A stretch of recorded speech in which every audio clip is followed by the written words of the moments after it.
Assalamualaikum warahmatullahi wabarakatuh. Tuan-tuan, puan-puan yang dirahmati Allah Subhanahu Wa Taala sekalian. Saya harap tuan-tuan dan puan-puan berada dalam keadaan yang sihat dan dalam keadaan yang baiklah, insya-Allah. Boleh dengar ke suara saya? Boleh nampak jelas audio, video? Waalaikumsalam. Jelas Ustaz. Jelas. Alhamdulillah. Baik. Alhamdulillahirabbil alamin wassalatu wassalamu ala asyrafil anbiya'i wal mursalin wa ala alihi wa sahbihi ajma'in. Rabbi shrah li sadri wa yassir li amri wa halul 'uqdatam min lisani yafqahu qawli. Rabbi zidna ilma warzuqna fahma, amma ba'd. Jadi tuan-tuan, puan-puan yang dirahmati Allah Subhanahu Wa Taala, alhamdulillah, pertama dan selamanya kita bersyukur kepada Allah Subhanahu Wa Taala kerana dengan limpah kurnianya pada pagi hari Khamis ini dapat kita bersama-sama insya-Allah untuk kita tadabbur salah satu daripada surah daripada Al-Quran, ini surah Yasin. Yang mana surah Yasin ini saya kira surah yang sangat dekat di hati kita sebagai masyarakat Melayu dan juga Nusantara ini. Jadi insya-Allah kita akan sama-sama untuk melihat tentang tadabbur surah Yasin ini, insya-Allah.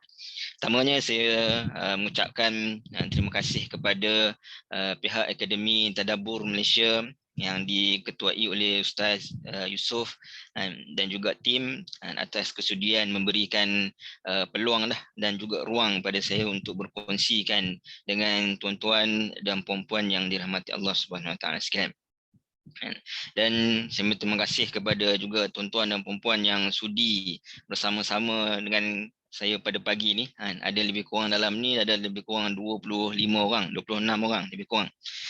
Yang mungkin akan bertambah lagi insya-Allah nanti bersama-sama untuk kita memahami dan juga untuk kita mempraktikkan insya-Allah ayat-ayat yang kita baca dan ayat-ayat yang kita tadabbur ini insya-Allah. Baik, sebagai pengenalan untuk siri yang pertama ini, mungkin kebanyakan saya rasa tuan-tuan dan puan-puan yang join pada pagi ini masih lagi belum mengenali saya, sebab mungkin ini kali pertama lah saya bersama dengan Akademi Tadabbur Malaysia ini, insya-Allah. Baik, sementara saya nak memperkenalkan diri, jadi saya nak minta tuan-tuan dan puan-puan yang berada bersama dengan saya pada pagi ini dalam Zoom ini, boleh tak kalau boleh nyatakan nama dan juga umur. Umur ni pilihan lah, nak letak boleh, tak letak boleh, dan juga daripada mana. Yang ni boleh komen di ruang chat tu. Supaya saya dapat jugalah tahu, paling kurang kita tahu ada orang daripada Kedah, mungkin ada orang mungkin daripada Sabah Sarawak ke, ada orang mungkin daripada Johor dan sebagainya. Yang ni boleh sama-sama komen nama dan juga paling kurang nama dan juga daripada manalah. Kalau boleh umur pun boleh, sebab saya nak tengok apa sesuai yang saya nak panggil kepada tuan-tuan dan puan-puan ni. Sementara saya memperkenalkan diri, jadi jemputlah tuan-tuan untuk berkongsi di ruang chat. Baik, jadi pengenalan kepada diri saya sendiri, nama saya nama diberi Muhammad Uzair bin Izham. Saya berasal daripada Sungai Petani, Kedah. Jadi orang Kedah lah, orang utara. Kalau dengar bila bercakap tu bunyi-bunyi utara tu, minta maaf lah. Kalau ada yang tak faham boleh tanyalah. Dan saya dahulu di waktu ijazah sarjana muda di University of Yarmouk, Jordan, graduate pada tahun 2014. Kemudian saya pergi ke Turki di Istanbul, ambil pra-master lah, katakan pra-master selama setahun, dan kemudian sekarang ini balik daripada Turki tahun 2017, saya berkhidmat di Kolej Teknologi Darul Naim Kuala Lumpur. Mungkin kalau orang Kelantan biasa dengar kot Kolej Tarunan Darul Naim ni di Pengkalan Cepa. Tapi ini dia punya cawangan je Kuala Lumpur di kawasan Bangi.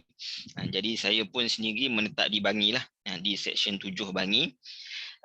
Dan alhamdulillah telah berkahwin dan juga mempunyai 2 orang cahaya mata. Itulah sedikit ringkas pengenalan kepada diri saya, ini sebagai pemudah cara lah saya kira untuk kita pada pagi ini, insyaAllah. Baik. Jadi kalau saya tengok komen-komen ini ada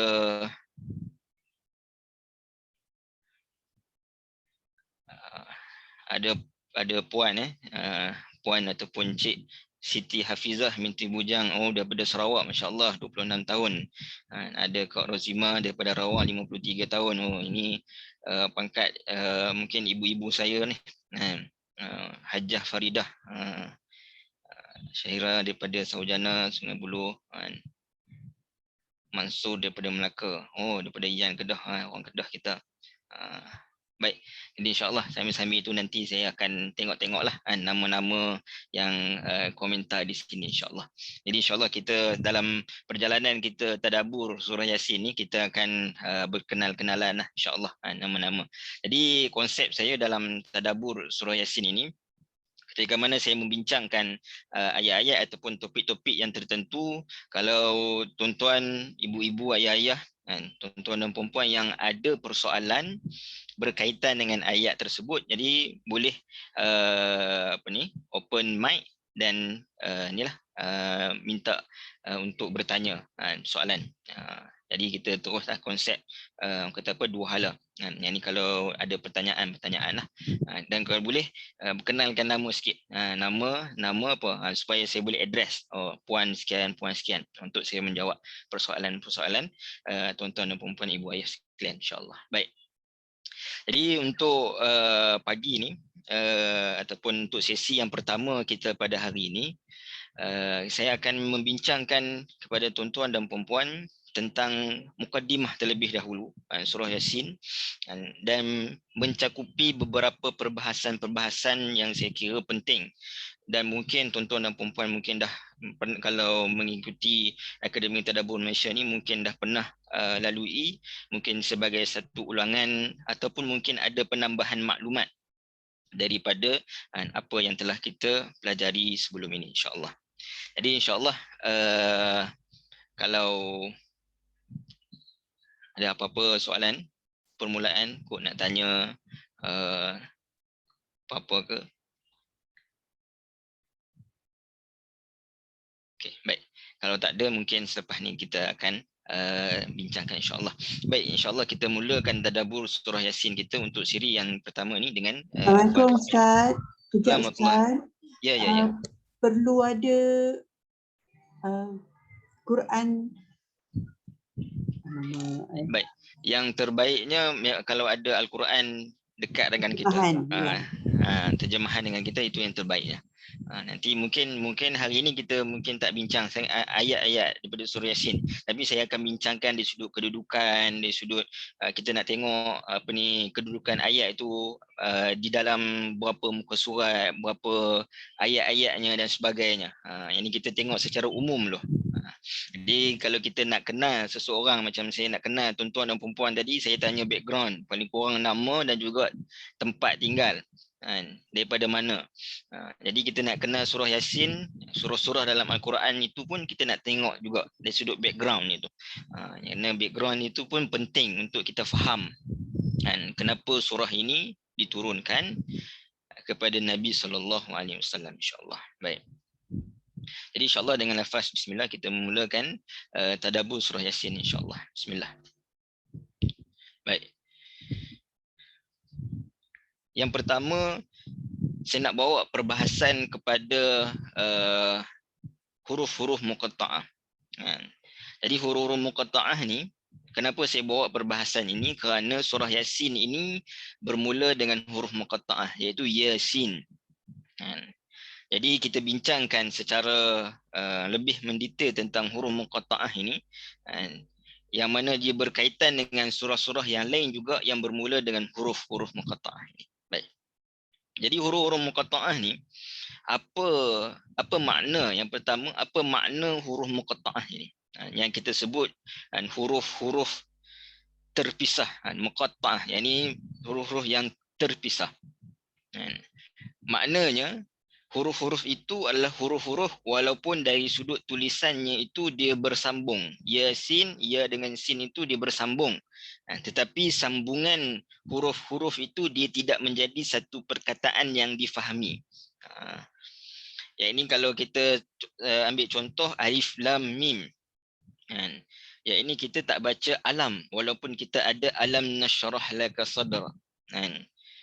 Jadi alif lam mim itu adalah huruf-huruf muqatta'ah, huruf-huruf yang dibaca secara terpisah. Alif lam mim, dan gabungan alif lam mim itu tidak menjadi perkataan. Yang ini tidak difahami perkataannya itu di dalam bahasa Arab. Jadi itu makna huruf muqatta'ah, ataupun huruf-huruf yang dibaca secara terpisah. Ataupun mungkin sebahagian tuan-tuan dan puan-puan mungkin membaca tafsir dan sebagainya dinamakan sebagai huruf hijaiyah, dan memang pun diambil daripada huruf-huruf hijaiyah. Baik. Daripada huruf-huruf hijaiyah yang ada 28, yang mungkin anak-anak kita, yang mungkin cucu-cucu kita, ataupun mungkin kita sendiri dahulunya sebelum daripada bermula untuk mempelajari Al-Quran, kita mempelajari huruf-huruf ini untuk mengenal nama-nama huruf tersebut, yang ada daripada bermula daripada alif sehingga ya, yang mana kalau kita kira daripada alif hingga ya ini ada 28 huruf. Ada 28 huruf. Daripada 28 huruf ini, Allah Subhanahu Wa Taala mengambil 14 huruf daripada 28 huruf ini untuk dimulakan ataupun untuk Allah memulakan 29 surah di dalam Al-Quran dengan huruf-huruf muqatta'ah.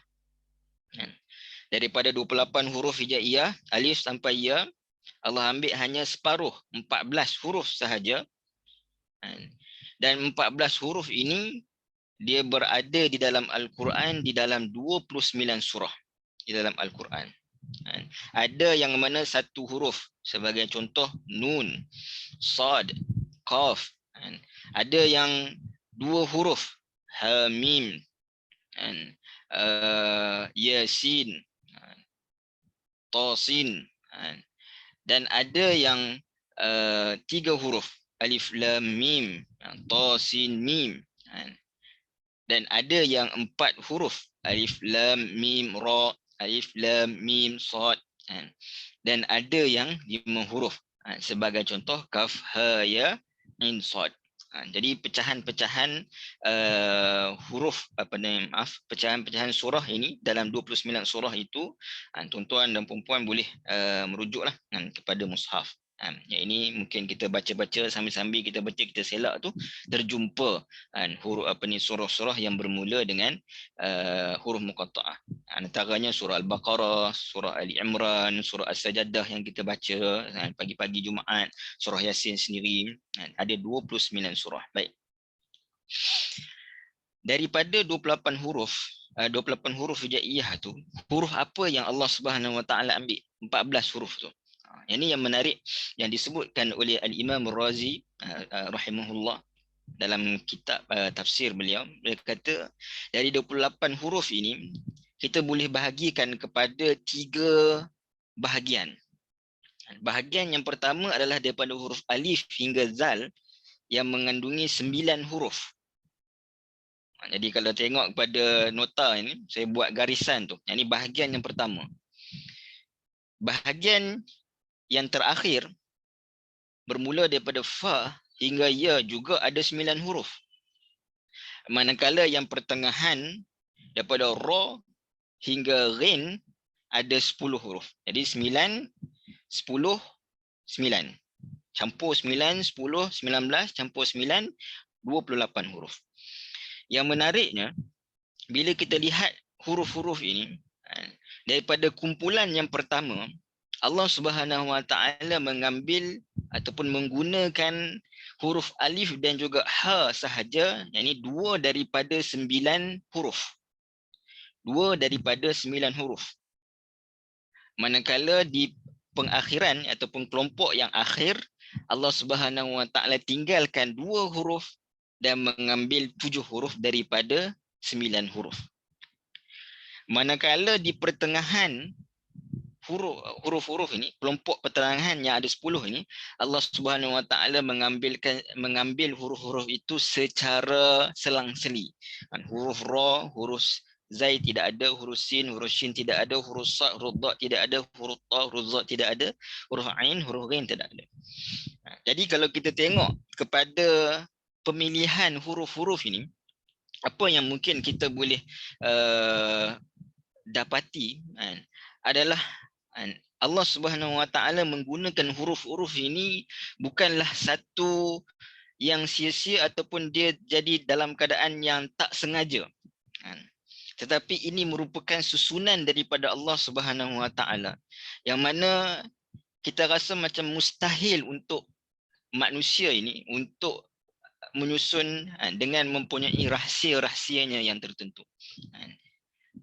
Jadi bagaimana Allah Subhanahu Wa Taala mengambil ataupun menggunakan huruf-huruf itu, daripada kelompok-kelompok huruf tersebut pun kita dah nampak bahawa ini bukan kerja buat manusia. Ini bukan kerja buat Nabi SAW. Ini adalah Al-Quran yang mana datang daripada Allah Subhanahu Wa Taala. Dan para ulama menyimpulkan perkataan ataupun huruf-huruf daripada huruf muqatta'ah ini menjadi satu akronim lah dalam bahasa Melayu. Selalu kita akronimkan, iaitu dengan perkataan ataupun ayat nassun hakim qati'un lahu sir. Ada 14 di situ. Nun, sad, ha, kaf, ya, mim, qaf, alif, ta'in, lam, ha, sin, ra. Yang mana makna kepada perkataan-perkataan ini sendiri bermaksud teks yang bijaksana. Al-Quran ini dalam surah Yasin sendiri Allah Subhanahu Wa Taala sebut wal Quranil Hakim. Al-Quran itu bersifat hakim. Jadi kita akan sebutkan kenapa Allah Subhanahu Wa Taala menggambarkan teks Al-Quran, huruf-huruf, hatta huruf-huruf, satu huruf dalam Al-Quran pun bersifat bijaksana.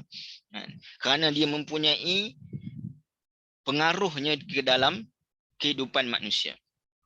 Nasun hakim, teks yang bijaksana. Qati'un, bersifat pasti. Makna pasti ini tidak ada keraguan kepada Al-Quran tersebut.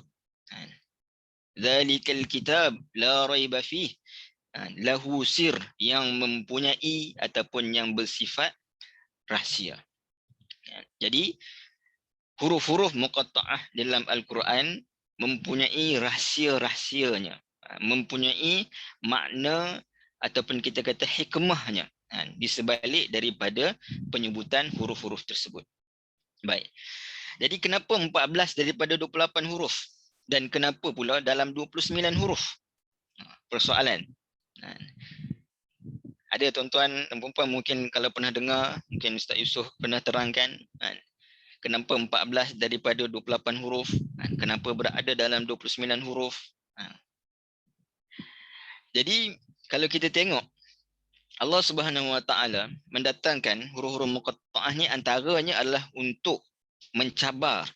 Jadi antara makna mukjizat Al-Quran itu sebagai mukjizat.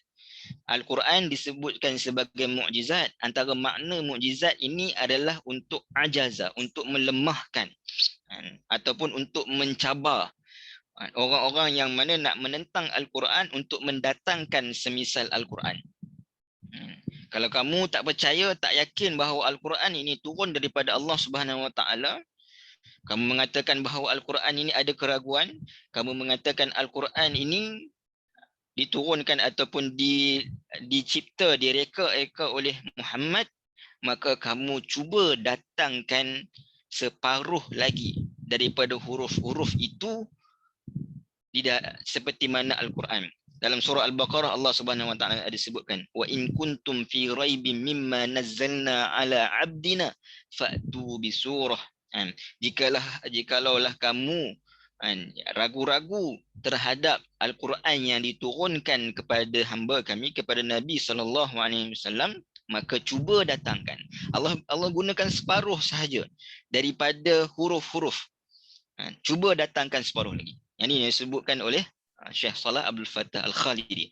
Ini Allah Subhanahu Wa Taala guna separuh saja, 14 daripada 8, seolah mencabar orang musyrikin ni, cuba datangkan separuh lagi. Boleh ke tak boleh?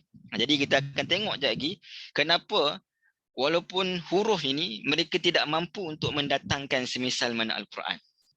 Saya akan sebutkan sebentar lagi. Baik, itu yang pertama persoalan, kenapa 14 daripada 28 huruf.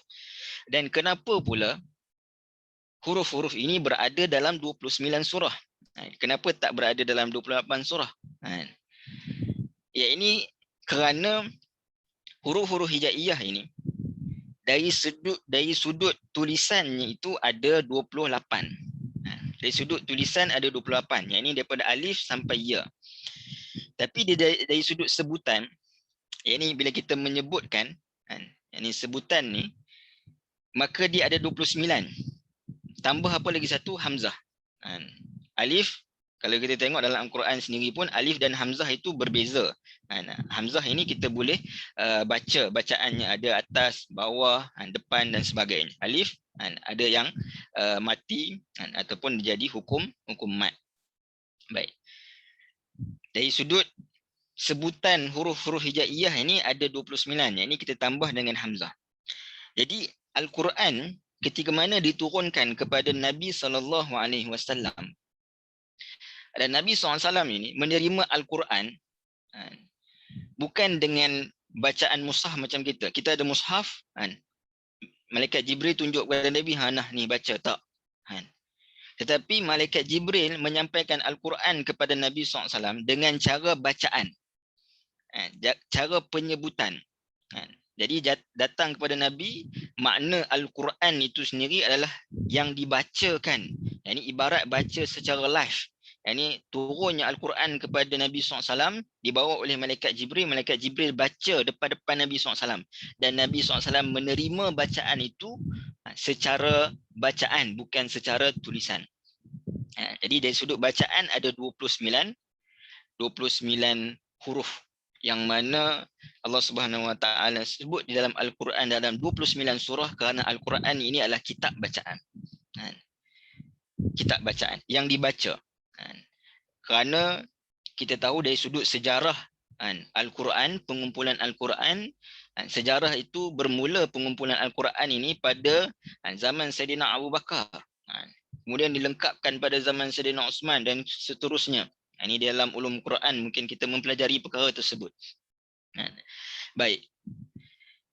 Pergi kepada persoalan apa makna kepada huruf-huruf muqatta'ah ini. Ya, ini kita mengambil pandangan daripada ramai ataupun majoriti pada pandangan ulama-ulama salaf terdahulu, bahawa menyebutkan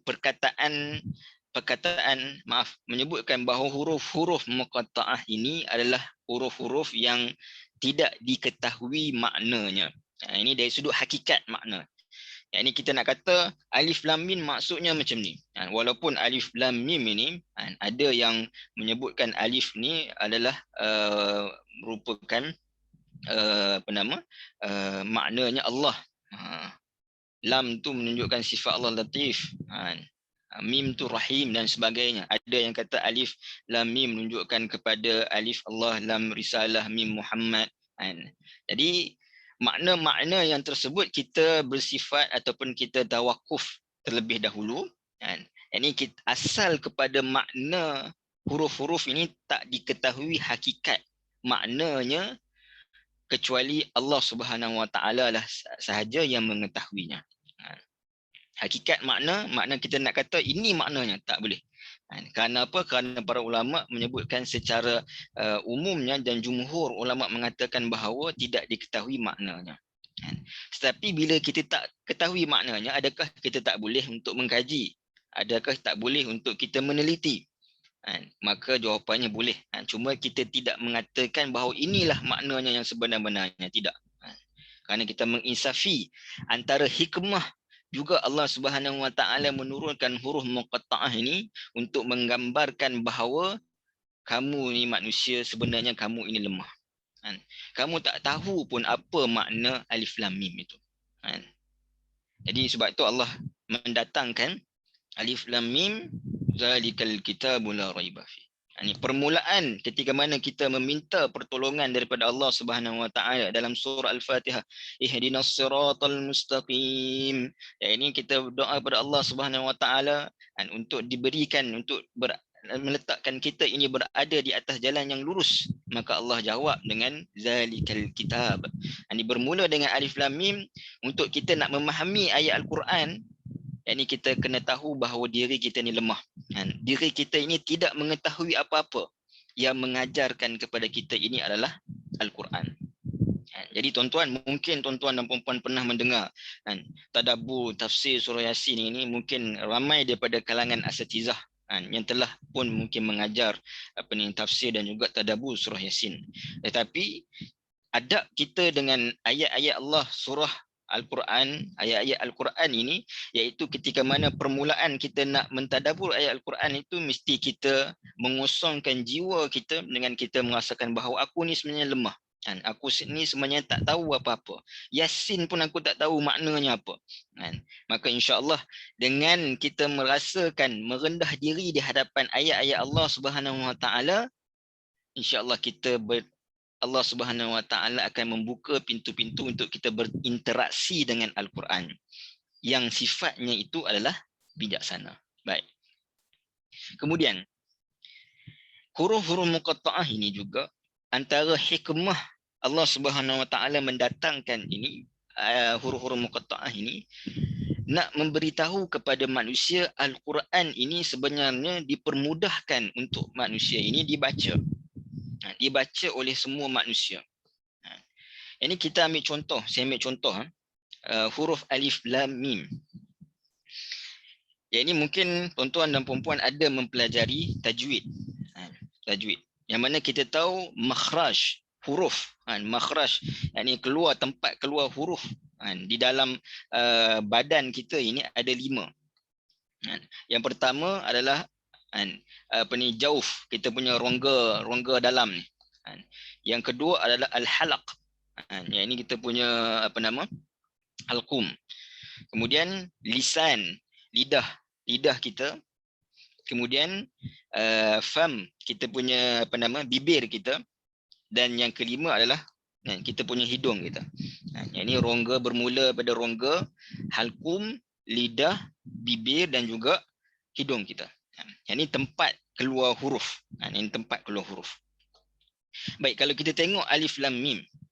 Alif ini tempatnya di mana? Tempatnya iaitu di dalam rongga. Alif yang paling bawah. Yang ini di rongga kita, alif. Kemudian bila kita nak sebut alif, maka dia melalui halqum. Bila kita sebut lam, lam ini sifatnya pada lidah.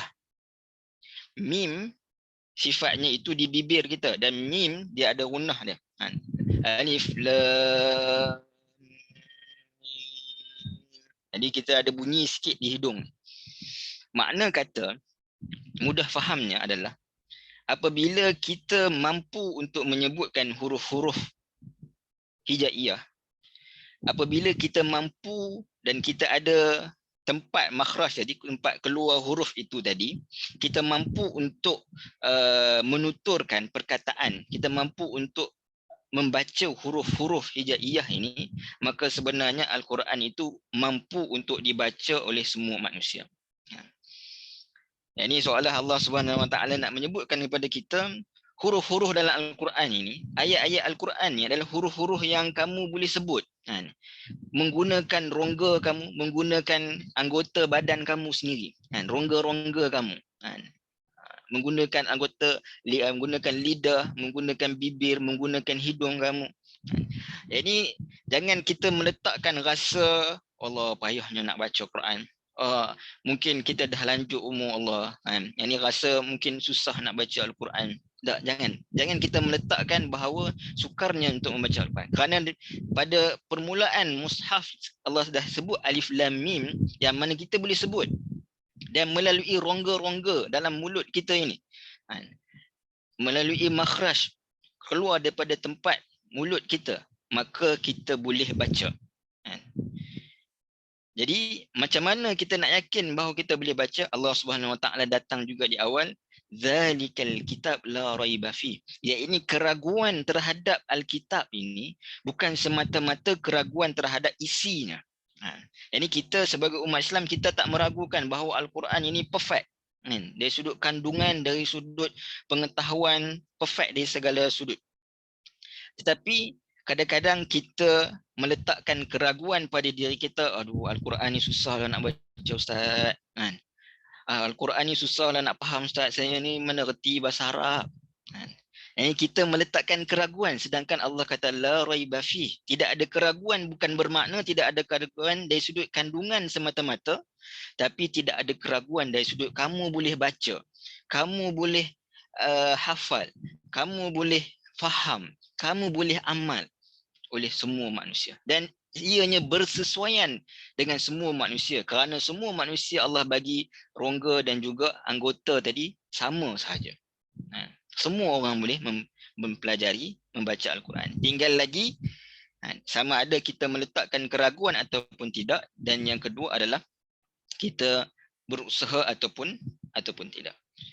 Dan dalam masa yang sama, ketika mana Allah Subhanahu Wa Taala menyebutkan sebagai contoh Alif Lam Mim, jadi kita dapat mengetahui bahawa bila mana ia adalah satu huruf-huruf yang mudah disebut oleh anggota lidah dan juga bibir dan semua yang berada di dalam mulut kita ini, maknanya ia mudah dituturkan. Maka ia menjadi satu cabaran yang saya sebutkan tadi kepada orang-orang yang ingkar. Kamu boleh susun huruf-huruf hijaiyah ini tadi untuk menjadi syair-syair yang kamu bangga-banggakan. Tetapi kamu tidak akan sesekali, fa in lam taf'alu wa lan taf'al. Allah Subhanahu Wa Taala sebut dalam surah Al-Baqarah, yakni mereka tidak akan sesekali mampu untuk mendatangkan semisal Al-Quran. Walaupun Al-Quran ataupun Al-Quran ni asalnya daripada huruf-huruf yang mudah disebut, tetapi mereka tidak akan mampu untuk mendatangkan semisal Al-Quran. Kerana apa? Kerana kalau orang yang belajar syair Arab ni mungkin dia akan faham. Dari sudut syair Arab ni dia dipanggil wazan-wazan dia lah. Yang ni saya pun tidaklah mahir dalam syair Arab ni. Cuma dia punya macam irama-irama dia tu. Yang mana ke dalam kita punya sajak ke syair pun ada irama yang lebih kurang sama. Jadi Allah Subhanahu Wa Taala nak sebutkan, kalau kamu mampu susun huruf-huruf tadi menjadi syair-syair, cuba kamu susun huruf-huruf ini untuk jadi seperti mana Al-Quran. Dan semestinya kamu tidak akan mampu untuk mendatangkan semisal perkara tersebut. Jadi itu satu bentuk cabaran. Dan bentuk cabaran yang kedua adalah yakni pada peribadi Nabi SAW. Yakni ketika mana huruf-huruf muqatta'ah ini berada dalam surah Yasin sebagai contoh. Yakni surah Yasin ini adalah surah Makkiyah. Yakni surah yang diturunkan sebelum daripada hijrah Nabi SAW. Manakala surah Al-Baqarah sebagai contoh surah Madaniyah yang diturunkan selepas daripada hijrah Nabi SAW.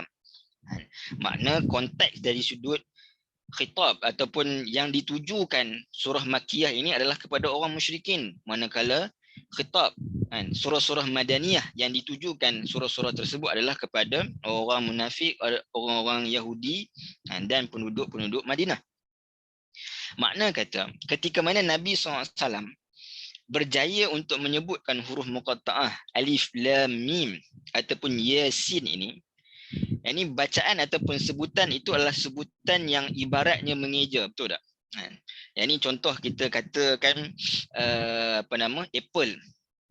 Kita eja E-P-A-L. Ini kita sebut satu-satu huruf tu. Ini kita baca dalam keadaan mengeja.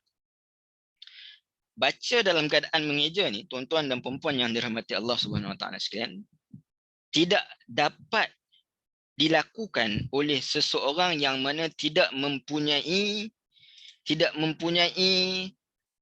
pengetahuan ataupun tidak duduk di dalam satu kelas yang formal. Ataupun dia tak belajar secara formal, tak dapat. Kita ibaratkan, contoh, mungkin ada yang daripada kalangan tuan-tuan dan perempuan yang dah ada cucu. Mungkin ada yang dah ada anak. Yang mana kalau anak-anak kecil ataupun cucu-cucu kita yang umur 2 tahun, 3 tahun, yang ni kita bagi dia makan apple. Itu sebut apple tadi. Yang ni kita bagi dia makan apple dan kita sebut bahawa ini apple. Maka dia boleh sebut. Bila nampak apple dia kata, ha tu apple. Tapi kalau kita suruh dia cuba eja apple macam mana? Agak-agak dia boleh eja tak? Tak boleh. Sebab apa? Sebab dia tidak pernah melalui ini fasa dia mempelajari macam mana nak sebut apple tu dengan sebutan ejaan EPAN. Jadi Nabi SAW diketahui bahawa selama 40 tahun Nabi SAW tak pernah mempelajari daripada sesiapa, yang ini duduk dalam pembelajaran yang formal, dan bahkan antara makna, yang ini saya sebut antara makna ummi kepada Nabi SAW itu adalah Nabi buta huruf. Persoalannya ketika mana Nabi SAW ini buta huruf, yang mana buta huruf bagi Nabi ini bukanlah satu keaiban, bahkan ini satu kelebihan, kerana dalam keadaan Nabi buta huruf tapi Nabi SAW mempunyai pengetahuan yang sangat luas. Jadi menunjukkan bahawa Allah Subhanahu Wa Taala yang mengajarkan Nabi SAW. Jadi Nabi SAW buta huruf. Jadi bagaimana Nabi SAW boleh membaca Yasin? Bagaimana Nabi SAW boleh baca Alif Lam Mim? Yang ini dalam bentuk ejaan. Ibarat kalau budak tadi, yang umur 2 tahun tadi, yang mana dia boleh eja APAN tanpa dia pelajari, kita akan rasa Masya Allah, takjub. Jadi Nabi SAW boleh membaca Alif Lam Mim, Yasin. Jadi nak menunjukkan kepada kalau audiensnya itu adalah Quraisy, menunjukkan bahawa kamu Quraisy, bila Nabi SAW baca Yasin, maka mereka akan kalihkan pandangan, Muhammad boleh baca macam ni, boleh sebut huruf-huruf macam ni, huruf-huruf yang biasa kita sebut, yang kita guna dalam syair kita, Muhammad pun boleh sebut. Jadi nampak tak bentuk satu cabaran kepada orang musyrikin? Daripada mana datangnya kemampuan Nabi SAW untuk menyebut perkataan ataupun menyebut huruf-huruf ini? Maka sebab itu kebanyakan selepas daripada huruf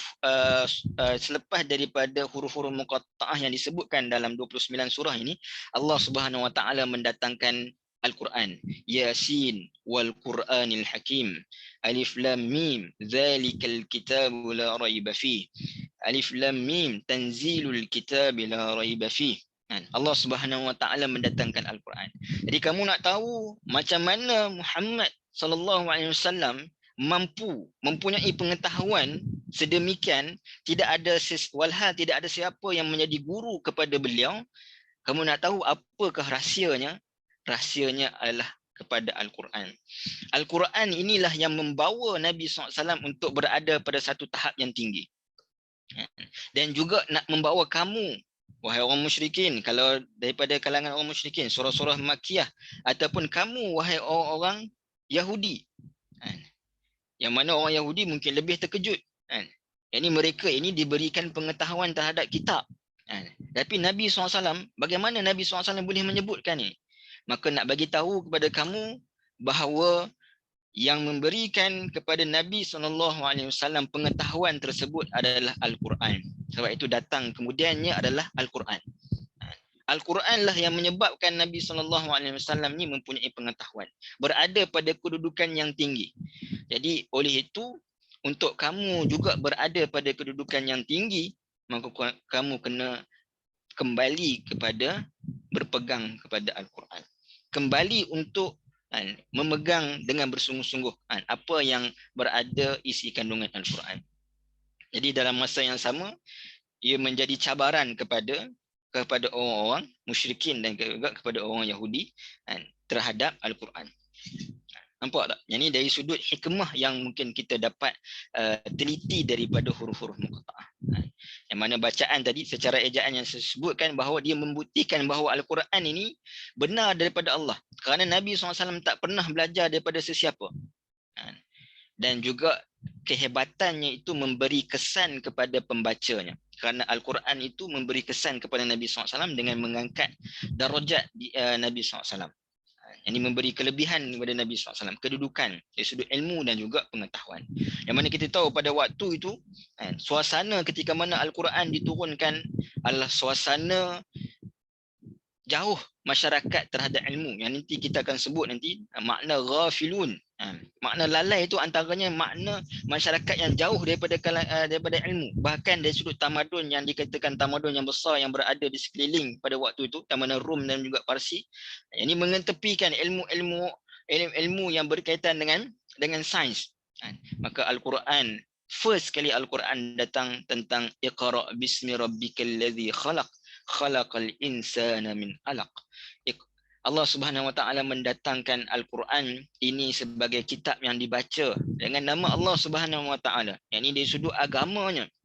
Dan alaqah ini kita tahu bahawa ia adalah embrio yang berada di dalam antara maknanya alaqah ni kan, yang berada di dalam rahim seorang ibu. Yang ini menunjukkan sains. Al-Quran ini datang tak memisahkan antara ilmu agama dan juga ilmu-ilmu profesional kan. Jadi dalam masa yang sama mengangkat kedudukan Nabi SAW dengan meninggikan bahawa Nabi SAW mengetahui sains-sains yang berada hari ini telah diketahui oleh Nabi SAW 1400 tahun yang lalu. Jadi bagaimana pengetahuan itu boleh berlaku, bagaimana pengetahuan itu boleh berada pada Nabi SAW, maka jawapannya adalah Al-Quran. Maka sebab itu tuan-tuan dan puan-puan, pada hari ini sebagai permulaannya ini, sama-sama di samping kita mempelajari hikmah huruf muqatta'ah ini, kita sama-sama untuk kita memperbaiki niat dan sama-sama kita memperbaiki kita punya keazaman untuk kita bersungguh-sungguh untuk nak memahami Al-Quran. Saya harap pada hari ini, pada pagi ini, ada sekarang ni lebih kurang 55 orang. Jadi insya-Allah kalau boleh kita kekalkan 55 orang ni sampai untuk siri-siri yang seterusnya kalau tidak ada keuzuran. Bahkan kalau boleh kita ajak lagi kawan-kawan kita dan rakan-rakan kita untuk sama-sama kita membuktikan keazaman kita nak belajar bersungguh-sungguh. Ini nak faham tentang makna-makna dan juga isi kandungan Al-Quran.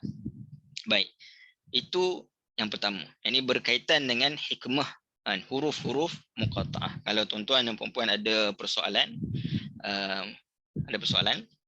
kalau tak ada, saya akan bawa kepada akhir lah. Ini kalau boleh soalan. Baik.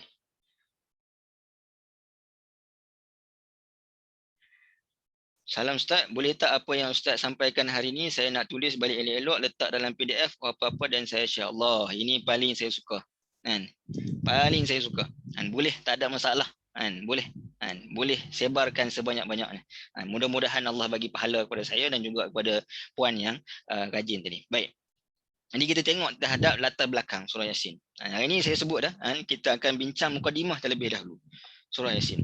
Baik, latar belakang surah Yasin. Kita tengok yang sebelah kanan terlebih dahulu. Yang ada 3 tu, yang bulat ada 3. Baik.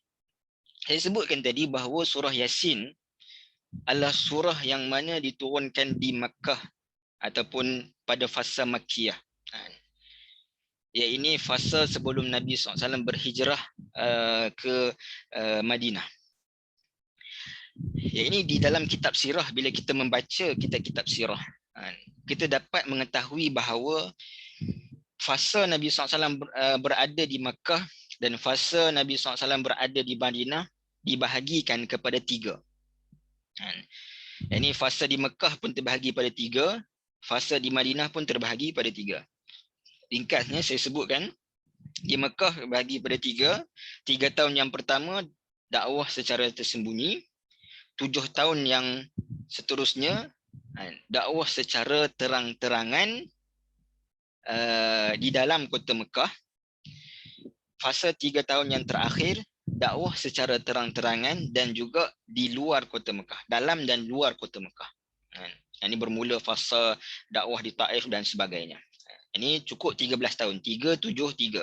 13 tahun. Manakala di Madinah, fasa yang pertama adalah fasa 6 tahun yang pertama, fasa pertahanan. Dia panggil pertahanan. Ini pada waktu ini banyaknya peperangan 6 tahun pertama Nabi SAW di Madinah. Kemudian 2 tahun fasa genjatan senjata. Dan permulaan dakwah Nabi SAW kepada luar kota Mekah dan Madinah. permulaan. Dan fasa terakhir di Madinah adalah fasa dakwah Nabi SAW luar kota Mekah dan Madinah. Yang ni Nabi hantar surat, Nabi hantar sahabat untuk berperang dalam peperangan Mu'tah dan sebagainya. Ini fasa terakhir. So ada 3 fasa di Mekah, 3 fasa di Madinah. Baik. So dalam 3 fasa di Mekah ini kita nak perincikan. Kerana kita tahu bahawa kalau kita katakan surah Yasin ini adalah surah Makkiyah, maka kita tahu bahawa surah ini antaranya ciri-cirinya, jadi sudut fizikalnya, ciri-cirinya itu adalah ayatnya pendek-pendek. Antara ciri-cirinya, ini dari sudut fizikal kita nampak, oh ada Yasin wal Quranil Hakim, ayatnya pendek-pendek sahaja. Berbanding macam suratul Baqarah, walaupun mula alif lam mim tapi ayat-ayatnya kemudian ada yang panjang-panjang, bahkan ada ayat yang sampai 1 muka surat. Ini dari sudut fizikalnya. Dan juga dari sudut nada. Kalau dari sudut fizikal, ini ayatnya pendek-pendek, nadanya pula adalah nada yang datang bertubi-tubi. Datang dia bertalu-talu. Macam kita macam contoh orang yang membebel ataupun orang yang cakap tak berhenti cakap kan. Cakap. Yang ni dia macam bertalu-talu kena. Lebih kurang macam itulah. Jadi sebab itu kita tengok bahawa surah-surah dalam juzuk amma, surah-surah yang pendek kerana ayat-ayatnya pendek tetapi isinya itu adalah isi yang sangat jelas, yang datang bertalu-talu untuk mengetuk pintu hati manusia ni. Dan sebab itu juga surah-surah juz amma ini kalau ikut penurunannya itu dia kebanyakannya adalah permulaan dakwah Nabi SAW di Mekah. Dan kerana apa? Kerana orang tak maulah kalau orang yang jenis tak mau kepada kebenaran ni, ceramah 2 jam dengan ceramah 5 minit. Yang 5 minit pun mungkin tak tengok habis, ini kan pula ceramah 2 jam. Sebagai contoh lah. Jadi sebab itu datangnya surah pendek-pendek. Jadi surah Yasin ini, surah ayat-ayatnya pendek-pendek dan juga dari sudut nadanya itu adalah nada yang datang bertalu-talu. Ayat-ayatnya itu kalau bersifat amaran maka ayat-ayatnya itu keras. Jadi surah Yasin ini dinama ataupun surah Yasin ialah surah Makkiyah dan itu antara ciri-ciri fizikalnya. Manakala dari sudut konten yang ada dalam surah-surah Makkiyah, ia membicarakan tentang akidah, tentang akhlak, tentang dakwah, tentang usul-usul syariat. Itu dibincangkan dari sudut konten surah-surah Makkiyah. Tetapi kita nak lihat surah Yasin ini dari sudut apakah suasana ketika mana surah ini diturunkan. Yang ini menunjukkan kepada sirah di sebalik surah ini diturunkan. Kenapa kita nak faham kenapa surah ini ataupun apa signifikannya surah ini turun kepada Nabi SAW. Apa yang diubati oleh Allah Subhanahu Wa Taala kepada Nabi SAW dalam surah ini. Kerana apa? Kerana setiap surah yang diturunkan oleh Allah Subhanahu Wa Taala kepada Nabi SAW, dia mempunyai peranannya kepada Nabi SAW. Sama ada nak mengubati jiwa Nabi ataupun nak mengubati duka Nabi SAW. Maka dia ada sebab-sebab dia. Jadi untuk kita tahu perkara tersebut, maka kita kena tahu dari sudut daripada 3 tahap tadi, di manakah surah ini diturunkan. Maka kata Al-Maududi, dia kata surah ini diturunkan sama ada pengakhiran tahun yang pengakhiran fasa yang kedua. Ini pengakhiran 10 tahun yang pertama ataupun permulaan tahap akhir di Mekah. Maknanya permulaan 3 tahun yang terakhir dakwah Nabi SAW di Mekah. Jadi saya mengambil pendapat Al-Maududi ni dengan saya merajihkanlah. Ini dari sudut pandangan saya. Kerana kita memang tak dapat tahu dari sudut secara pasti bahawa ayat ini turun pada waktu ni sekian. Tak. Tetapi berdasarkan petunjuk-petunjuk tu kita dapat cuba untuk pasti. Jadi berdasarkan pembacaan saya yang terhad, saya berpendapat bahawa surah Yasin ini turun pada tahap yang terakhir, yakni 3 tahun yang terakhir dakwah Nabi SAW di Mekah. Sebab apa? Sebab kalau kita tengok di sebelah kiri ni, Yasin itu diletakkan di tengah-tengah warna purple ni. Manakala surah sebelumnya adalah surah Jin. Baik, jadi saya terang dulu yang ni, carta ni. Baik, ni surah Yasin. kiri kanan ini adalah dari sudut susunan mushaf. Tuan-tuan dan puan kalau tengok mushaf, sebelah kiri maknanya sebelum daripada surah Yasin adalah surah Fatir. Selepas daripada surah Yasin adalah surah As-Saffat. Maknanya surah Yasin ini adalah surah yang ke-36 dalam mushaf. Tetapi kalau di sudut penurunan, penurunan ni antara yang menyusunnya adalah Syekh Abdul Rahman Habanakah, yang seorang ulama daripada Syria, rahimahullah, yang mana beliau menyusunkan tafsir beliau dari sudut penyusunan ataupun penurunan Al-Quran. Beliau mengatakan surah Yasin ini diturunkan selepas daripada surah Jin, yang mana surah Jin adalah surah yang ke-40 dan surah Al-Furqan adalah surah yang ke-42. Maknanya dari sudut penurunan surah Yasin ini adalah surah yang ke-41 turun kepada Nabi SAW. So bagaimana saya mengatakan bahawa surah Yasin ini adalah surah yang diturunkan pada tahap terakhir di Mekah? Kerana permulaan tahap yang terakhir di Mekah adalah permulaan ketika Nabi SAW berdakwah ke Taif. Yang ini kita tahu dari sudut sirah Taif. Mungkin saya tak panjangkan di sini secara ringkas. Sirah Taif ini adalah sirah ketika mana Nabi SAW sebenarnya keluar ke Taif ni. Nabi nak, bahasa kita kata macam Riki lah. Ini nak pergi orang kata apa, nak Riki dari sudut boleh ke nak berhijrah ke Taif. Kerana bibit-bibit hijrah tu dah mula ada dah. Ada sebahagian sahabat pergi ke Habsyah dan sebagainya. Jadi Nabi SAW nak pergi. Kerana apa Nabi pilih Taif? Kerana penduduk Taif itu sendiri ada kena-mengena dari sudut darah dengan Nabi SAW. Ini dari sudut penduduk Bani Saqif itu, mereka di Taif itu sendiri berdekatan dengan tempat ibu susuan Nabi SAW.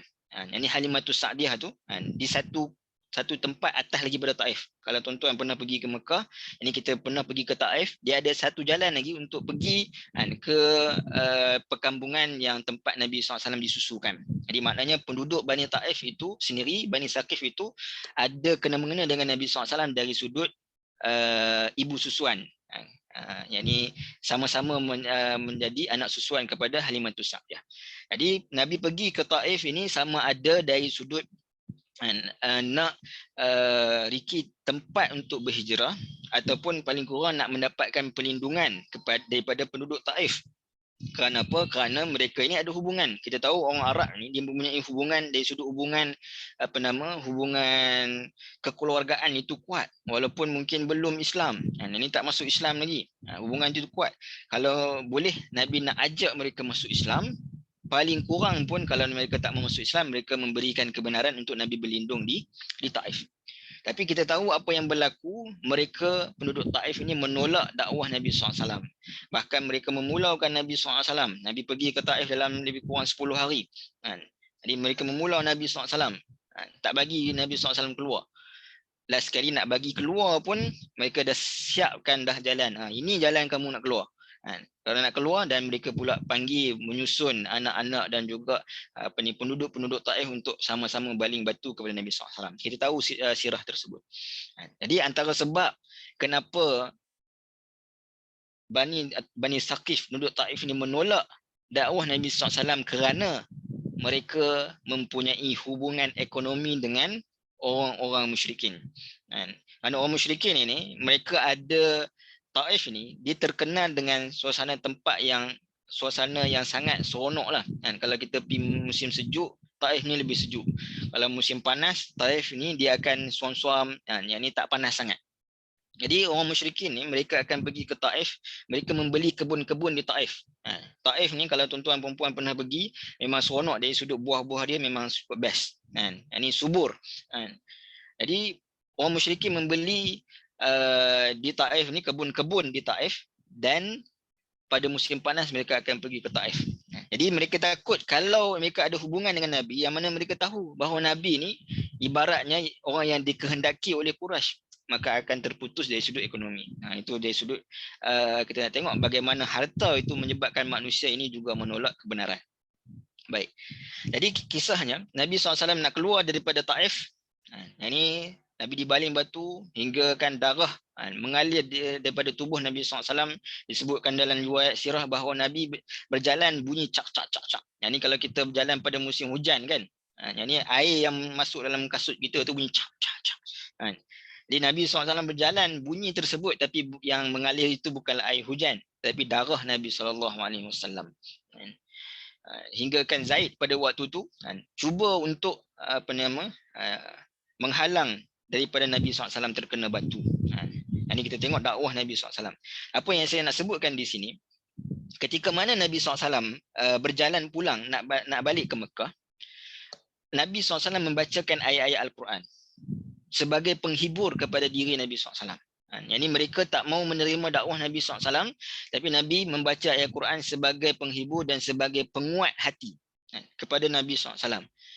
Maka ketika mana Nabi SAW membaca ayat Al-Quran tersebut, ada sekelompok daripada kalangan jin yang mendengar Nabi membaca ayat Al-Quran dan mereka beriman kepada Nabi SAW. Qul uhiya ilaihi annahu istama'a nafarun minal jinni faqalu inna sami'na Qur'anan ajaba. Ya, ini sebahagian daripada kalangan jin ini, mereka mendengar ayat-ayat Al-Quran tu mereka rasa wah, takjub. Tak pernah dengar benda ni, dan mereka beriman kepada Nabi SAW. Itu permulaan surah jin. Maka sebab itu saya katakan surah Yasin ini, yang mana selepas daripada surah jin, yang mana surah Yasin ini adalah surah tahap yang terakhir Mekah, bahkan kalau kita boleh mungkin lebih spesifik, yakni surah antara surah-surah awal yang turun semasa Nabi SAW berada di Mekah semula selepas balik daripada Taif. Dan saya akan sebutkan nanti, yakni bagaimana antara bentuk cara orang musyrikin ni pada waktu ini, tahap ketiga ni adalah tahap ketiga dakwah Nabi SAW adalah pada tahap yang kritikal. Bukan sekadar orang musyrikin pembesar-pembesar sahaja yang mana berani untuk menyakiti Nabi, tetapi orang-orang biasa yang tak ada jawatan, yang tak ada orang kata apa backup pun, mereka berani menyakiti Nabi. Dan antara cara mereka menyakiti Nabi SAW dan juga para sahabat adalah mereka baling batu. Ada disebut dalam surah Yasin. Macam mana mereka tahu cara baling batu tu? Antaranya mereka belajar daripada penduduk Taif. Penduduk Taif kan bermula dengan baling batu kepada Nabi SAW. Jadi sebab itu saya katakan surah Yasin ini turun pada tahap yang terakhir, yakni permulaan dakwah Nabi SAW di Mekah. Dan kemudiannya turunnya surah Furqan. Baik, itu dari sudut tahap penurunan. Manakala dari sudut bilangan ayat dan juga kalimah dan huruf yang saya sebutkan di sini, kita tengok ayatnya pendek-pendek. Yang mana dia berada dalam 6 muka surat, dalam juzuk akhir juzuk 22, permulaan juzuk 23. Kenapa saya sebutkan sedemikian? Kerana ada signifikannya. Syekh Qutb menyebutkan bahawa surah sebelumnya, surah Fatir, yang kita tengok surah Fatir, lebih kurang muka suratnya 6 muka surat, tetapi hanya 45 ayat. Tapi surah Yasin 6 muka surat tetapi 83 ayat. Jadi menunjukkan bahawa seolah ayat Quran tu datang bertubi-tubi, yang saya sebutkan tadi, bertalu-talu. Untuk apa? Untuk menghancurkan kekerasan pada hati-hati manusia. Jadi sebab itu ketika mana kita membaca surah Yasin dengan kefahaman, insya-Allah melalui kelas ini dan juga kelas-kelas yang lain, dapat kita rasai bahawa sebenarnya dia nak attack kepada jiwa kita, untuk kita lebih dekat dengan Al-Quran, lebih dekat dengan Allah Subhanahu Wa Taala. Baik, surah Yasin ini sebelumnya tadi saya ada sebutkan surah jin. Yang ini menunjukkan bahawa kalaulah kata kamu tidak beriman, orang musyrikin, jin pun beriman kepada Nabi SAW, beriman kepada Al-Quran. Dan Allah Subhanahu Wa Taala sebut bahawa Al-Quran ini sebagai hakim daripada surah Yasin, dan antara sifat Al-Quran juga adalah Furqan. Ini saya nak sebut dari sudut keterikatan di antara surah-surah Al-Quran dari sudut penurunan. Ini surah Yasin, dalam surah Yasin Allah sebut bahawa Al-Quran itu adalah hakim, manakala Furqan, yakni hakim itu antara kebijaksanaan. Orang yang mana mempelajari Al-Quran adalah dia dapat membezakan Furqan, membezakan antara hak dan juga yang batil. Manakala Fatir ini adalah sifat Allah Subhanahu Wa Taala. Fatir ini maknanya Allah Subhanahu Wa Taala menciptakan sesuatu tanpa ada contoh. Manusia nak menciptakan sesuatu, robot ke apa dan sebagainya, dia kena ada contoh. Robotnya bentuk macam manusia, ada tangan, ada kaki. Ada robot yang bentuk macam anjing, ada robot yang bentuk macam kereta dan sebagainya. Ini kena ada contoh. Tapi Allah dengan sifat Fatir, Allah menciptakan sesuatu tanpa ada contoh. Itu maksud fatir. Maka dalam surah Yasin ini Allah Subhanahu Wa Taala nak sebutkan tentang kekuasaan Allah Subhanahu Wa Taala menciptakan daripada sesuatu yang tidak ada contoh, permulaan penciptaan. Maka dalam surah Yasin Allah Subhanahu Wa Taala nak bagi tahu tentang Allah juga boleh membangunkan semula. Bahkan lebih mudah bagi Allah Subhanahu Wa Taala nak membangunkan semula manusia yang telah mati. Itu antara tema yang kita akan sebutkan tadi. Manakala dalam surah Saffat Allah Subhanahu Wa Taala menyebutkan tentang ciri-ciri ketaatan. Ini nak tengok ciri-ciri orang yang taat kepada Allah Subhanahu Wa Taala, taat kepada hari kiamat. Man kana yu'minu billahi wal yaumil akhir. Siapa yang beriman kepada Allah Subhanahu Wa Taala dan juga hari kiamat, apa kata hadis Nabi SAW? Banyak. Falyakul khairan, falyukrim jarahu. Dia datang dalam bentuk sifat dan perwatakan. Yang ini dalam bentuk ketaatan kepada Allah dan juga ketaatan kepada hari akhirat itu. Jadi dalam surah As-Saffat Allah Subhanahu Wa Taala menceritakan tentang ketaatan. Dalam sebab itu dalam surah As-Saffat juga ada cerita tentang Nabi Ibrahim menyembelih Nabi Ismail yang ada dalam surah As-Saffat.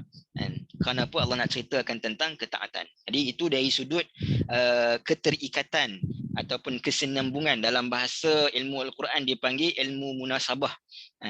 Dari sudut penurunan ada munasabahnya, dari sudut susunan Al-Quran ada munasabahnya. Jadi kenapa kita nak tahu kedua-duanya?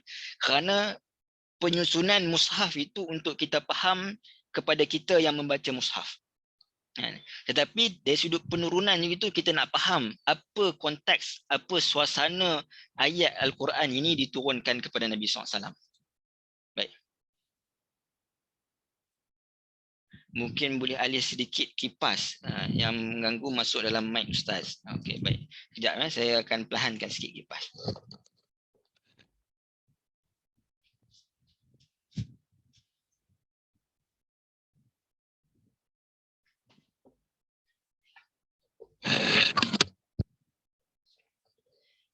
Kipas ni taklah direct, jadi semua berada di atas kepala. Baik.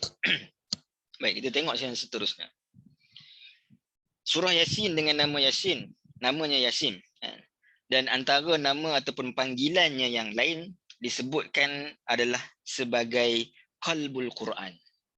Ini berdasarkan hadis Nabi SAW, riwayat Tirmizi. Inna likulli syai'in qalban wa qalbul Qur'ani Yasin. Riwayat Tirmizi, hadis gharib. Hadis gharib ni maknanya dalam Jami' Tirmizi ini menunjukkan kepada hadis yang dhaif. Tapi hadis yang dhaif yang kita boleh terima sebagai hujah insya-Allah. Bahkan ada sambungan riwayat daripada hadis ni Nabi SAW sebut bahawa aku mengharapkan setiap daripada umat aku ini ada di dalam dadanya ataupun jantung hatinya itu surah Yasin. Ini faham dan juga bacaan paling kurangnya. Jadi surah Yasin ini dinamakan qalbul Quran, yakni jantung hati Al-Quran. Maka kita nak tengok kenapa surah Yasin ini dinamakan sebagai jantung hati Al-Quran. Baik.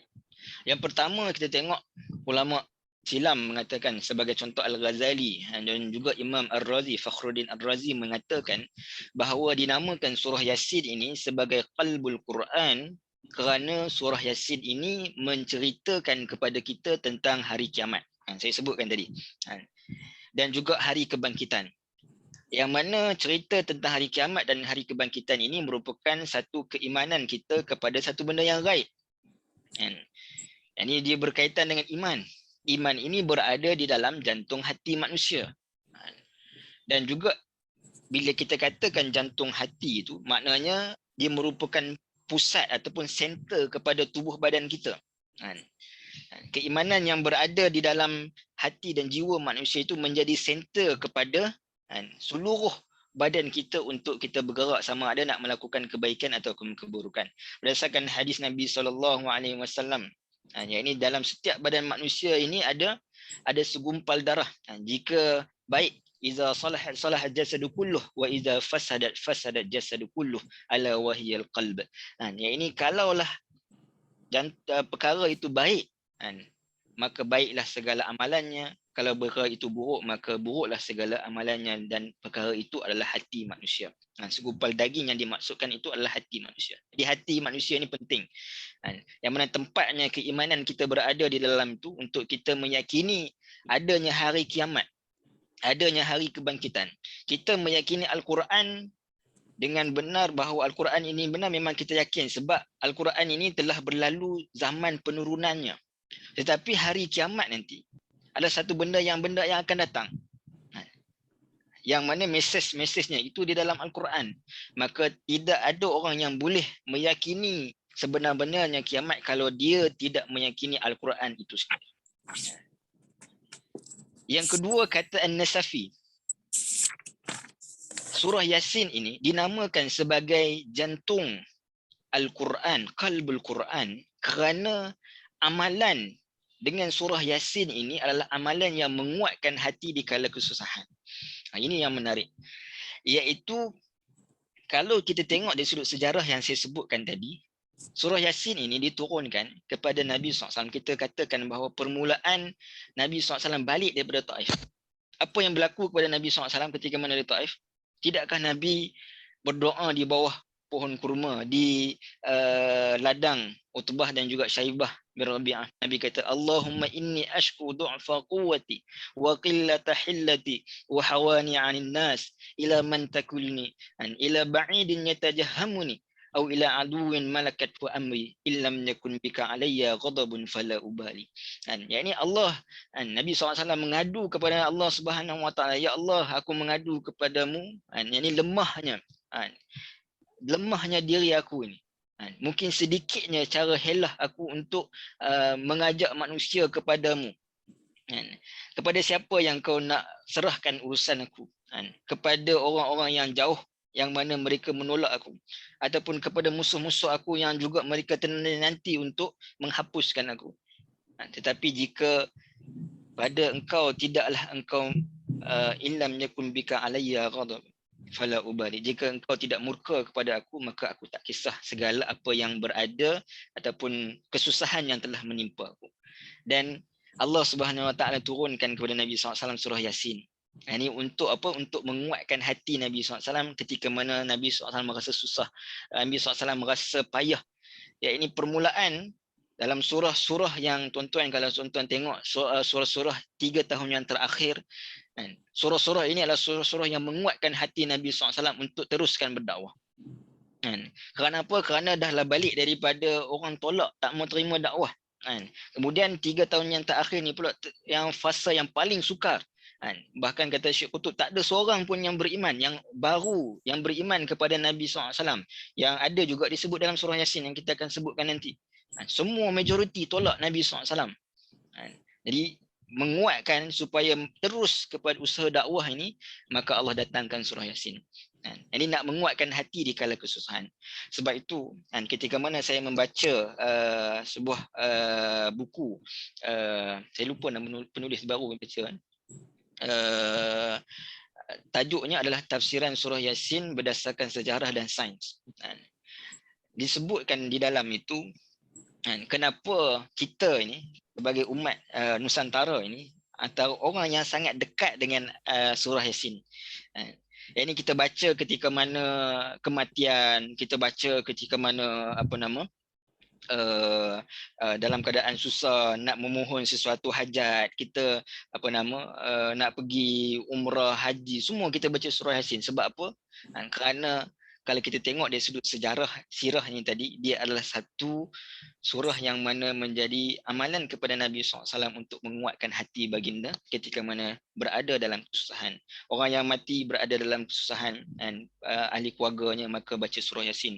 Walaupun ada disebutkan hadis yang dhaif juga, cerita Nabi SAW sebut iqra'u Yasin ala mautakum, bacalah Yasin kepada orang yang hampir, sebenarnya bukan kepada orang yang mati, orang hampir kepada kematian.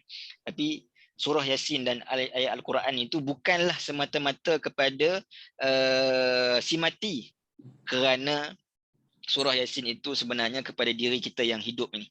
Nak menguatkan rasa hati yang rasa kehilangan ahli keluarga tu. Ini dengan membaca surah Yasin, bahkan benda itu ada dari sudut sejarahnya. penurunan surah Yasin.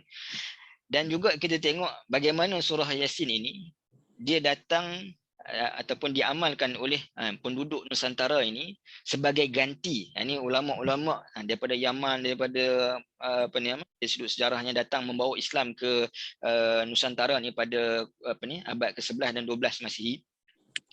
Yang ni pada ketika itu orang Nusantara ni dia dah ada amalan-amalan dia. Yang ni amalan panggil roh selepas daripada kematian, dia ada amalan panggil roh untuk untuk melakukan persembahannya pada malam-malam yang tertentu. Ada kiraan-kiraan yang ni panjang dari sudut sejarahnya. Tapi yang nak sebutkan bahawa ulama ni datang membawa surah Yasin ini diamalkan satu kerana tadi adanya Nabi SAW sebut Iqra'u Yasin ala mautakum. Yang kedua kerana ia adalah salah satu usaha dakwah. Kerana dalam surah Yasin ini ada cerita tentang dakwah. Ini mengambil semangat daripada surah Yasin ini bahawa surah Yasin adalah surah yang mana cerita tentang dakwah. Ini nak dakwah masyarakat, nak tukar amalan jahiliah, amalan khurafat syirik itu kepada amalan yang baik, yakni bacaan-bacaan, maka baca surah Yasin. Dan yang ketiga, kenapa surah Yasin? Kerana surah Yasin ini dari sudut sejarahnya juga adalah surah yang mana memberikan kekuatan kepada hati manusia ketika mana berada di dalam kesusahan. Itu disebut menarik. Sebab itu kalau orang yang memahami tentang sejarah, tentang surah Yasin di sebalik penurunan, ini kita tidaklah bermudah-mudah nak katakan bahawa bacaan ini sebagai bid'ah dan sebagainya. Ini kita memahami dari sudut konteks masyarakat dan juga sejarahnya, insya-Allah. Baik. Kemudian yang ketiga, yang terakhir, iaitu dinamakan sebagai jantung Al-Quran ini, sebagaimana yang sebutkan tadi, kata Al-Maududi dan juga Syekh Qutb bahawa surah Yasin ini mempersembahkan mesejnya dengan desakan yang bertubi-tubi, yang bertalu-talu, yang dapat menghancurkan kekerasan hati manusia. Maka sebab itu dinamakan dengan dinamakan sebagai Qalbul Quran, jantung Al-Quran. Baik. Kemudian kelebihan surah. Ini selalu yang saya nak tekankan tentang kelebihan surah ini. Ini tuan-tuan dan puan-puan, yang ini mungkin kita pernah dengar daripada mana-mana sumber bahawa dalam surah Yasin ini macam-macam kelebihan. Tetapi kelebihan yang saya boleh bawakan, yang boleh kita jadikan sebagai sandaran ataupun hujah adalah hadis berkaitan daripada An Jundub qala Rasulullah sallallahu alaihi wasallam man qara'a Yasin fi lailatin ibtigha'a wajhillah ghufira lah. Ataupun dalam riwayat menyebutkan asbaha maghfuran. Daripada Jundub berkata Rasulullah SAW bersabda, sesiapa yang membaca surah Yasin pada suatu malam, Allah tak sebut pada malam mana-mana, pada malam bila-bila pun kita membaca Yasin kerana mengharapkan keredaan Allah Subhanahu Wa Taala, maka diberikan keampunan kepadanya. Ataupun dia berpagi-pagian dalam keadaan Allah Subhanahu Wa Taala mengampunkan. Ini saya boleh katakan antara hadis yang mana kuat untuk dijadikan hujah tentang kelebihan surah Yasin. Kenapa tuan-tuan dan puan-puan? Ketika mana kita nak menyebutkan tentang kelebihan sesuatu surah, maka kita mesti mendatangkan daripada mana sumber kelebihan tersebut. Kenapa? Kerana kelebihan ini adalah sesuatu yang mana sesuatu yang mempunyai ganjaran, fadilatnya. Jadi fadilat sesuatu surah itu tidak diketahui melainkan daripada Nabi SAW. Kerana yang nak memberikan fadilat itu adalah Allah Subhanahu Wa Taala. Kalau tiba-tiba kita kata, oh fadilat surah Yasin ni sekian. Ini adakah Allah Subhanahu Wa Taala akan memberikan fadilat itu kepada kita? Kalau kita jawab ya, daripada mana kita tahu bahawa fadilat surah Yasin itu Allah Subhanahu Wa Taala sebutkan Allah nak bagi keampunan? Daripada mana? So kita katakan daripada hadis Nabi SAW. Nabi sebut bahawa siapa baca surah Yasin pada mana-mana malam, maka Allah akan ampunkan dia, ataupun berpagi-pagian dalam keadaan keampunan kepada Allah Subhanahu Wa Taala. Maka sebab itu kita nak menyatakan kelebihan-kelebihan yang lain. Mungkin tuan-tuan kalau baca dalam tafsiran-tafsiran pun kadang-kadang ada hadis-hadis berkaitan dengan kelebihan surah Yasin. Tapi pegang kepada, kalau kita pegang kepada satu kelebihan ini pun, kalau kita amalkan, insya-Allah Allah akan bagi kelebihan kepada kita. Kelebihan surah ini dia berbeza dengan pengalaman, tuan-tuan.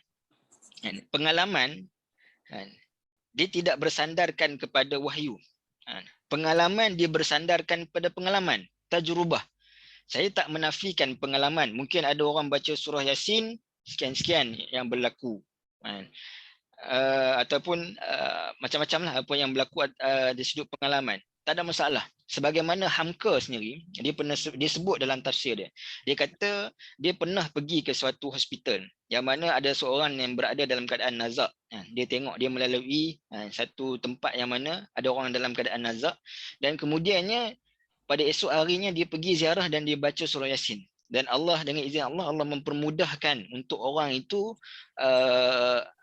meninggal. Maksudnya nazak dah lama dah, dan Allah mudahkan untuk orang tu meninggal. Ini itu dari sudut pengalaman. Tapi kalau kita nak sebutkan dari sudut kelebihan, kita mesti bersandarkan kepada hadis Nabi SAW. Dan pada saya, kita tak perlu nak cari banyak kelebihan. Kita tahu satu kelebihan ini pun dah memadai dan terselamat daripada kesalahan kita mengambil hadis-hadis yang palsu tentang kelebihan. Dengan ini kita memahami yang lebih detailnya adalah dari sudut apa kandungan surah tersebut untuk kita sama-sama amalkan, insya-Allah. Baik. Kemudian sikit lagi. Tema surah Yasin. Jadi surah-surah dalam Al-Quran ini, kalau kita sebutkan tadi, surah-surah Makkiyah secara keseluruhannya menceritakan tentang kekuasaan Allah, tentang akidah, kan. Tetapi surah Yasin ini khususnya Allah Subhanahu Wa Taala nak mencerita tentang memperakui kekuasaan Allah Subhanahu Wa Taala. Surah Fatir saya sebut bahawa Allah Subhanahu Wa Taala menciptakan sesuatu daripada tidak ada apa-apa, tidak ada contoh, bukan plagiat. Maka surah Yasin nak juga sama memperakui kekuasaan Allah Subhanahu Wa Taala, tapi dengan tujuan untuk menjelaskan bahawa kebenaran kehidupan selepas daripada kematian. Allah Subhanahu Wa Taala boleh mencipta sesuatu daripada tidak ada apa-apa. Lebih mudah dalam surah Yasin Allah nak ceritakan tentang Allah hanya nak menghidupkan apa yang telah mati, yakni nak menghidupkan manusia daripada kematian. Ini tema besar ataupun tema utama bagi surah Yasin. Kalau kita nak kata tema utama. Di samping itu, surah Yasin ini mempunyai, kita katakan, tema-tema sebelum tu. Ya, ini berdasarkan kepada tema ni, yang ini memperakui kekuasaan Allah Subhanahu Wa Taala dengan menjelaskan kebenaran selepas kematian. Maka daripada tema yang besar ini, kita boleh bahagikan surah Yasin ini kepada 4. Yang pertama adalah ayat 1 hingga 12. Yang ini saya sebut sebagai mukaddimah. Ayat 1 hingga 12. Hari ini mukaddimah latar belakang surah. Ayat 1 hingga 12 ini adalah mukaddimah surah Yasin itu sendiri. Ya, ini Allah Subhanahu Wa Taala pada ayat 1 hingga 12 ini Allah nak menceritakan tentang kesempurnaan kekuasaan Allah yang tiada kekurangan. Tanzilal Azizur Rahim. Kemudian Allah Subhanahu Wa Taala juga yang mengutuskan Nabi SAW, dan Allah Subhanahu Wa Taala yang memiliki risalah. Dalam ayat 1 hingga 12. Nanti kita detail kita akan terangkan kemudian. Ini dalam ayat 1 hingga 12 ni juga Allah Subhanahu Wa Taala nak sebutkan tentang respon golongan manusia terhadap risalah. Pertama, Allah menampilkan kekuasaan Allah. Allah cerita bahawa Allah lah pemilik risalah. Allah mengutuskan Nabi SAW, dan kemudian Allah Subhanahu Wa Taala tunjukkan respon manusia terhadap risalah yang dibawa. 1 hingga 12. Kemudian ayat 13 hingga 32. Allah Subhanahu Wa Taala mendatangkan kisah Ashabul Qaryah. Yang ini menunjukkan bahawa, membuktikan bahawa Rasul ini memang membawa petunjuk. Ini membawa untuk membuktikan kekuasaan Allah Subhanahu Wa Taala. Membawa pesanan-pesanan, peringatan-peringatan tentang hari kiamat. Dan juga dalam ayat 13 hingga 32 ni Allah Subhanahu Wa Taala menceritakan tentang kudrat Allah Subhanahu Wa Taala membangkitkan semula selepas daripada kematian. Ini cerita tentang pemuda hujung kota. Allah membangunkan dia berada di dalam syurga. Maka itu menunjukkan bahawa kudrat Allah membangunkan selepas daripada kematian. Ayat 33 hingga 68. Ayat ini Allah Subhanahu Wa Taala menyebutkan tentang kehebatan kekuasaan Allah Subhanahu Wa Taala melalui penciptaannya. Ayat-ayat ini kita akan tengok dari sudut sainsnya juga. Wa ayatul lahum. Dan dalam masa yang sama Allah Subhanahu Wa Taala menyebutkan tentang pengakhiran bagi orang yang beriman dan juga orang yang mengingkari kepada risalah Nabi sallallahu alaihi wasallam. Dan kelompok yang terakhir 69 hingga 83, iaitu Allah Subhanahu Wa Taala memberikan penegasan semula terhadap sebelum ini tentang kekuasaan Allah, tentang menghidupkan semula manusia, tentang kebenaran Nabi SAW, tentang risalah dan juga tentang hari akhirat. Nampak tak? Pembahagian di dalam surah Yasin ini dia kembali kepada tema besarnya, iaitulah nak memperakui kekuasaan Allah Subhanahu Wa Taala dan juga nak menjelaskan dengan menjelaskan kebenaran kehidupan selepas kematian. Kemampuan Allah Subhanahu Wa Taala untuk membangunkan semula manusia selepas daripada kematian. Sebab itu saya buat juga tema-tema sampingan daripada surah Yasin, yang mana saya akronimkan dalam perkataan Yasin, yang ini mudah untuk kita ingat. Why? Yang ini menunjukkan kepada tema yang berada dalam surah Yasin ini nak menceritakan tentang Yang Maha Esa, tentang Allah Subhanahu Wa Taala, kekuasaan Allah. Yang kedua kita sebutkan tadi tentang akhirat. Akhirat itu pasti berlaku. Yang semangat dakwah. Saya sebutkan tadi surah Yasin ini juga ada dari sudut ciri-ciri dakwahnya itu. Dan antara ciri dakwah yang kita akan tengok adalah cerita dalam Ashabul Qaryah dan juga cerita pemuda hujung kota. Ini semangat dakwah itu yang berterusan. Baru balik daripada kena kecam, baru balik daripada kena baling batu. Jadi surah Yasin ini datang untuk memberikan semangat kepada Nabi SAW untuk berterusan melaksanakan dakwah. Ini isi kandungan Al-Quran yang benar. Tidak ada keraguan. Kerana apa? Kerana dia berbalik kepada, ia datang daripada Yang Maha Esa. Membenarkan Al-Quran menunjukkan bahawa orang itu akan beriman kepada hari akhirat yang pasti. Dan juga menunjukkan kepada Nabi SAW ini sebagai pembawa risalah. Nabi bukanlah orang yang mereka-reka ataupun mencipta risalah, tetapi Nabi itu adalah pembawa risalah daripada Yang Maha Esa. Jadi ini tema-tema sampingan daripada surah Yasin. Dan yang terakhir, ini ayat yang pertama surah Yasin. Ayat yang pertama surah Yasin.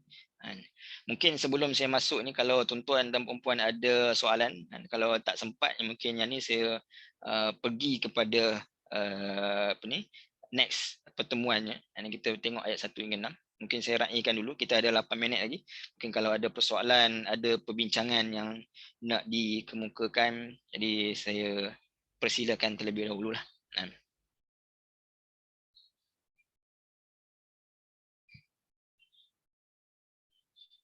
Ada ke? Kalau tak tak unmute mic pun boleh tulis di ruangan chat. Saya tengok di ruangan chat sekejap kalau ada persoalan. Jadi tadi saya baca tadi, terima kasih kepada tadi sampai Dian tadi, pada Puan Zuraidah daripada Ipoh Perak, Puan Siti daripada Ampang, Makcik Asmah daripada Kajang, Puan Nik Roswati daripada Kuala Lumpur, Puan Mazidah daripada Ampang Selangor, Kak Yan daripada Rawang, Ain daripada Puan Ain daripada Uluyam, dan seterusnya semua tuan-tuan perempuan yang hadirlah pada malam ni, pada pagi ni, minta maaf, pada pagi. Ada soalan? Kalau tak ada soalan, saya nak habiskan untuk ayat yang pertama. Nanti kita akan bincang ayat yang kedua dan ayat ke-6 pada minggu depan. Ada soalan? Okey. Tak ada soalan, saya teruskan ya. Sebab kita ada lagi 6 minit. Kita guna sehabis baik masa kita ada ni. Baik, penamaan surah. Dan juga sebenarnya tafsiran ayat pertama lah. Sebab nama surah itu adalah Yasin. Saya sebutkan di awal tadi tentang Yasin, maknanya itu, hakikat maknanya itu tidak diketahui oleh manusia. Ini menunjukkan kelemahan manusia. Hakikat maknanya itu. Tetapi ia tidak menafikan kepada kita yang ini diberikan Al-Quran kepada kita sebagai umat Nabi SAW yang disuruh untuk tadabbur Al-Quran, untuk kita cuba memahami apakah yang dimaksudkan dengan huruf-huruf muqatta'ah. Cuma sikap kita tidak mengatakan inilah maknanya. Makna lain salah tak? Kita hanya mengambil yang saya sebutkan ini pun hanya mengambil pendapat-pendapat ulama, ulama terdahulu dan juga ulama kontemporari terhadap makna Yasin itu. Baik. Makna Yasin ini disebutkan dalam sebahagian tafsir klasik terdahulu. Maknanya antaranya menyebutkan ia itu adalah panggilan Allah Subhanahu Wa Taala, dan juga sin itu menunjukkan kepada insan yang saya highlightkan merah di situ, ataupun ia itu panggilan sin itu menunjukkan sayyid, ya sayyidil bashar, ya insan, wahai manusia, ataupun ya sayyidil bashar, wahai ketua bagi sekalian manusia. Panggilan ini kepada siapa? Kepada Nabi SAW. Kenapa panggilan ini kepada Nabi SAW? Itu persoalannya. Kalau kita katakan, ini para ulama ni ketika mana mereka mentafsirkan ayat itu ya sin tu menunjukkan ya insan ataupun ya sayyidil bashar, itu tidak hanya sebutan-sebutan sahaja. Dia ada hujah dia. Sebab apa mereka katakan sedemikian? Kerana ia berpandukan kepada ayat yang ketiga surah Yasin juga, iaitu Allah kata innaka laminal mursalin. Nanti pada ayat yang ketiga ni saya akan terang lebih detail lah. Tapi di sini kalau kita tengok ayat ini tadi, kita katakan surah Yasin ni turun kira-kira tahun ke-10 Nabi SAW menjadi Rasul. Tahun ke-10 Nabi SAW menjadi Rasul. Adakah Nabi SAW tak tahu bahawa Nabi ini adalah Rasul? Hingga kan Allah nak tujukan ayat ni, wahai Muhammad, sesungguhnya engkau adalah Rasul daripada Rasul-Rasul yang diutuskan. Surah Yasin bukan surah yang pertama turun. Surah yang ke-41 turun kepada Nabi SAW. So kenapa Allah Subhanahu Wa Taala memanggil Nabi SAW innaka? Allah tujukan kepada Nabi SAW, bukan Allah tujukan kepada orang Quraisy. Kerana panggilan Allah Subhanahu Wa Taala itu berdasarkan suasana tadi. Suasana dalam keadaan kelang kabut kehidupan manusia, penolakan yang sungguh kuat terhadap dakwah Nabi SAW. Dan Nabi SAW ketika mana Nabi balik ke Mekah, Nabi memerlukan kekuatan. Orang semakin kuat tentang Nabi, baling batu pada Nabi, sakiti hati Nabi, kata Nabi gila, Nabi sihir, Nabi pemecah belah keluarga dan sebagainya. Manusia, sebagai manusia, ya ini kalau orang kata kita datang pada kita, kau ni gila lah. Kita kata kalau seorang datang pada kita, mula gila, tiba-tiba datang aku kata aku gila tak? Tapi kalau semua orang yang berada di keliling kita ni mengatakan kita gila, kita akan berfikir, betul ke kita ni gila? Nabi SAW, orang kata kat dia Nabi tak betul, bawa benda yang memecah belahkan. Yang ni bukanlah bermakna Nabi SAW ini kata apa, terdetik betul ke aku apa yang aku bawa, tak. Tapi dari sudut adakah cara Nabi SAW. Nabi SAW sebut dalam tadi, dalam apa ni, doa tadi kan, waqilla tahillati, ya ini mungkin strategi ni tak betul. Ini menyebabkan Nabi step back. Betul ke strategi ni? Hingga kan Allah Subhanahu Wa Taala panggil untuk menegaskan, ya insan, jangan terpedaya dengan propaganda mereka. Jangan menyebabkan propaganda mereka kamu tak mau teruskan dakwah. Teruskan dakwah. Kerana apa? Innaka laminal mursalin. Ini saya akan terangkan lebih lanjut pada ayat yang ketiga nanti. Tapi itu hujahnya kenapa dinamakan ataupun panggilan itu ada, ya insan ataupun ya sayyidul bashar. Manakala ulama kontemporari ada juga menyebutkan makna Yasin itu menunjukkan kepada yadullah. Yadullah ini menunjukkan kepada kekuasaan Allah Subhanahu Wa Taala. Sin itu menunjukkan kepada subhanah. Ya, ini menunjukkan kepada puji-pujian kepada Allah Subhanahu Wa Taala berdasarkan tema tadi. Ini tentang nak memperakui kekuasaan Allah Subhanahu Wa Taala dengan memuji Allah Subhanahu Wa Taala. Dan sama juga menggunakan ayat daripada surah Yasin juga, iaitu ayat yang terakhir. Ini hubungan yang menarik. Ini hubungan ayat yang pertama dengan hubungan ayat yang terakhir daripada surah Yasin, iaitu menunjukkan tentang kekuasaan Allah Subhanahu Wa Taala yang layak untuk dipuji dan ucapkan tasbih, memuji-pujian kepada Allah Subhanahu wa taala, iaitulah fasubhanallazi biyadihi malakutu kulli syai'in wa ilaihi turja'un, iaitulah akulah kesucian Allah Subhanahu wa taala dengan mengucapkan subhanallah, Tuhan yang memiliki dan menguasai tiap-tiap sesuatu, dan kepadanya lah kamu semua dikembalikan. Itu makna Yasin, antaranya lah yang disebutkan oleh para ulama. Jadi sebagaimana yang saya sebut, kita tidak menjazamkan kata bahawa inilah maknanya, tetapi ulama sebut ada maknanya itu pun berdasarkan ayat-ayat dalam surah itu sendiri. Wallahu ta'ala a'lam.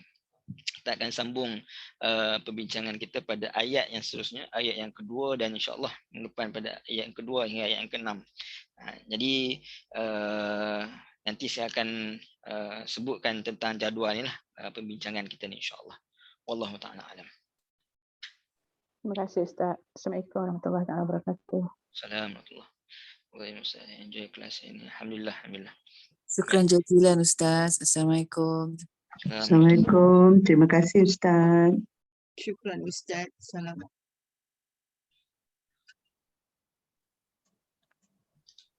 Terima kasih Ustaz atas pengisian.